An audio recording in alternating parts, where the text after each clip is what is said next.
Hey guys, and welcome to part 3 of our Star Destroyer build here. I finished up well, not finished, I did a lot of the detail work on the trench of our Star Destroyer. I'm still going to do some more. Once I connect the halves together, there'll probably be some spaces that might be a little bare. But for the most part, that's all finished and pretty happy with how that's came out. I've also started working, just doing a lot more of the windows, drilling out holes. You can probably see some of them here. In this section right here, I'm going to have to run a fiber optic. It kind of folds over and light will not get through there. So I've drilled holes all the way through, and I'll have to run fiber optics all the way out here to hit our light source. Now, I am using just bits of fiber optics. I'm not doing the traditional long lines that lead to a single power source. What I'll have, like I did on some of my other Star Destroyer builds, is I'll have like a lighting element in here. They'll be very bright, and then I'll just put bits of fiber optics to help bring the light to the very surface. It works well for me. I'm very comfortable with doing it that way, so that's the way I like doing it. For me, it's a little bit easier. So anyway, this section right here is not glued on yet. I'm just fitting it. Obviously, we made some modifications, and so I'm just looking for light leaks. We're going to have a few up in this corner. You can see there's going to be a light leak, so I want to try to address those. I'm going to be gluing this section on here. As you can see, all this has been cut out, so once we have our lighting element in here, it will light all this nice and bright and bring light out to all the windows. As you can see, I've already cut a lot of the windows in there. So that's coming along, and on our bridge section, I've connected half of it to, I guess, the neck of the bridge section and kind of glued it all together. It's removed some of the connecting tabs, so that's all good. Now on the other part, I've connected this neck part. I've decided to use the original piece that came with the kit. As you can see, I've did some modification. I was actually able to cut off the array here. As you recall, it was flat. I was able to take a hobby saw and cut, and did a pretty good cut. I'm going to do a little bit more detail work on it. You can see I've kind of had some styrene there. I did some styrene here to cover up where it was cut. Now this is already glued in place. Again, I'm looking for light leaks. I put some glue and stuff inside there because I know that light will tend to leak out of these sides right here. But the plan is just to kind of glue this upright.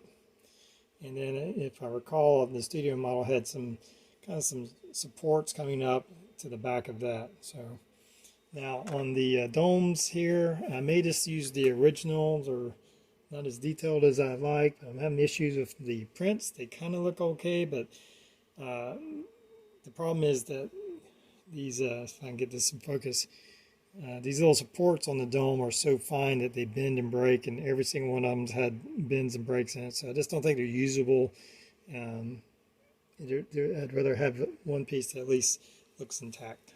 So what I am going to do is remove the little tab so I can just slide it in, so when I go to build it, I won't have to try to connect it between the two. I can just push it in, because of course it'll be glued. So that's where we're at on those sections, and we're just going to keep moving forward with the drilling the holes. There's still some sections I have to drill out. This section for its windows, I'm going to do that before I install this on here. So we have this section. Of course, this goes first over here, and then this will connect over, and so we'll have most of our tiers completed and drilled out, and I'll have to go and look for light leaks before we sew the two halves together.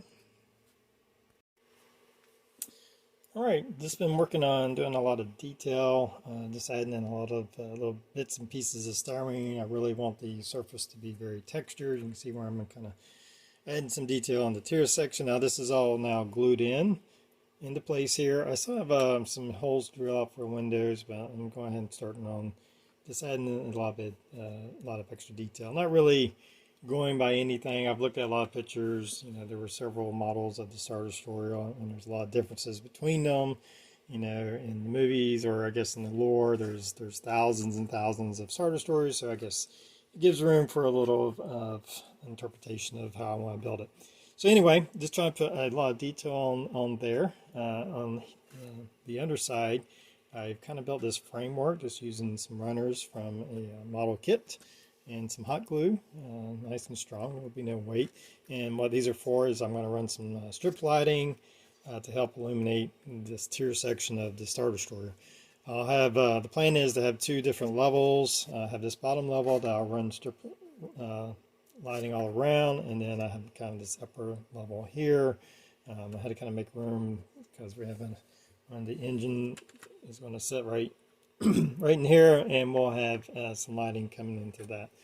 I still have all these little round tabs are not connecting to anything, so I'm going to cut those away to help make more space for when I start adding the strip lighting for the trench area and on top of the hole here.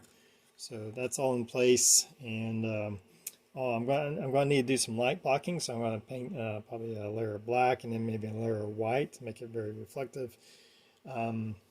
So I'm going to cut away all these before I do that, and then I'll paint it black in there. It's going to be very bright in here, and this plastic is a little bit translucent. I've held it up to light, and you can see light coming through. So I'll need some light blocking on there. It's going to be very bright.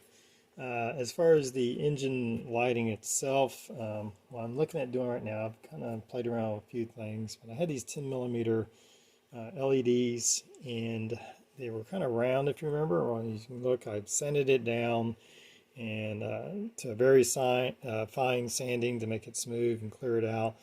And I first started with a belt sander just to quickly wear away that kind of bubble effect, and then I sanded it down with some very fine sandpaper, and then also I put some floor polish on there to clear it up and make it nice and clear.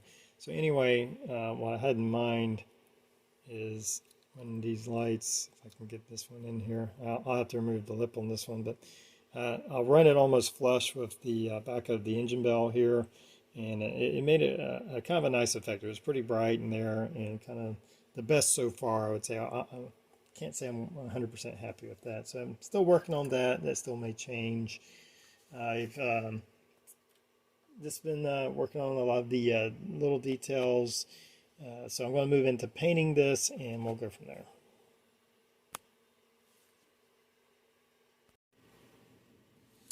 All right, as you can see here at the actually the top of the ship here, and some of the work I've done. Now I went in and put a black coat of paint to do some light blocking, and I went back over with some aluminum spray paint. This from a rattle can. I normally do white. I didn't have any white in a rattle can, so I just decided to do aluminum. I think it'll be fine because it's going to be pretty bright in here. But now we have a good, all this is nice and light blocked. Hopefully, I'm sure there will be a few light leaks once we seal it all up and get all the light going, but for the most part, all that's blocked up. You can see where I've created a kind of a railing for our LED tape, and that's obviously just cardboard with some hot glue, trying to avoid some of the lighting areas that I have on the surface of the top of the ship. And I suppose you could do it with styrene plastic or whatever, but this is pretty much no cost to do something like this, and it works just fine. It's not going to be supporting any weight, and it hot glues on nicely. It's good and strong on there. You can see where I've kind of wired up a section of LED tape, and this is kind of an off-white color LED light that I'm going with on this one, similar to the AMT Star Destroyer I built a while back, but this will run all the way around and around there. Now I will need to add in some more lighting, probably to the bottom surface, kind of facing up to light these surface lights on the top of the ship. So we'll just have to see how that works out. So just trying to make sure it all fits together. I have kind of press fit the top and the bottom, it's a little snug, but I think it's going to work. I had to remove some of the connecting pins. I really only kept 4 of the connecting pins. This is a kind of a guide, a way of guiding to make sure it's on there straight. And there was the 2 back here and 2 up here, and then everything else has to be glued in place. I've also attached the LED into the bridge section here. And it's just a section of 3 lights. You can see the wiring coming out. I'll have to add another light inside for the garbage chute or whatever that's called. And I have to do quite a bit of light blocking in there. Again, I've sprayed some aluminum inside this section. Now I'll need to sand off the edge here to make sure we get some good areas for our glue to melt the plastic together, and I kind of did that on the on this top section here. I sanded away just the edge where the model is going to connect. So I have to do a little bit more light blocking. There's a lot of light coming out of the top of this. Again, this is kind of an off-white color. I've also worked on the landing bay area. It was just kind of shallow, so I've increased a little bit by putting some of this square styrene in place, and then add a little bit of detail on it. I'll probably do a little bit more detail so it don't look too out of place. But the plan right now is to put a little blockade runner into the landing bay area, and so it was just a bit shallow, so we've increased that area by just a couple millimeters, but I think it makes a big difference. I think it looks better having that deeper well in there, and it'll give us more of the space to put our blockade runner in there and look correct. So that's pretty much what I got done. I did add work on putting a little bit more detailing on the surface of the bottom of the ship, like I did on the top. I'll probably do a little bit more. Like I said, I want it very textured in there. So I think I'm going to end that for part 3. Hope you've enjoyed it, and hope you continue to follow this build. I may do another one-off video in between this episode and episode 4. I'm not sure yet. But anyway, guys, thanks for joining me, and everybody have a good one.